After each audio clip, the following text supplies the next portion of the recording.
Polling బూత్కు పోయినప్పుడు ఈ రోజు ఎదుర్కొంటున్న పరిస్థితులు ఏవీ గుర్తు రాకూడదు. వారి గుర్తు రావాల్సింది ఏంటి అంటే 1000 ఏళ్ల భవిష్యత్తు ఎంత గొప్పగా ఉండబోతోంది భారతదేశానికి.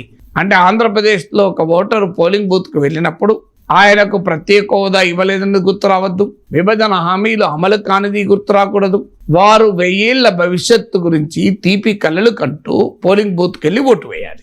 తెలంగాణలో ఓటింగ్కు వెళ్ళేవారు తెలంగాణలో ఒక్క ఇరిగేషన్ ప్రాజెక్టు కూడా ఎందుకు జాతీయ హోదా రాలేదు, ఎందుకు బయ్యారం స్టీల్ ప్లాంట్ రాలేదు, ఎందుకు హైదరాబాద్లో పెట్టిన ఇంటర్నేషనల్ ఆర్బిట్రేషన్ ట్రిబ్యునల్ పోటీగా గుజరాత్లో మరొకటి వచ్చింది, ఎందుకు ఒక్క IIIT కానీ ఒక్క మెడికల్ కాలేజ్ కానీ ఒక్క నవోదయ స్కూల్ కానీ తెలంగాణకు ఇవ్వలేదు, ఇవేవి గుర్తు రాకూడదు. 1000 ఏళ్ల భవిష్యత్తు గురించి అందమైన కలలు కంటూ 1000 ఏళ్ల గతం గురితో పులకరించిపోతూ తెలంగాణలో ప్రజలు ఓటింగ్ వేయాలి.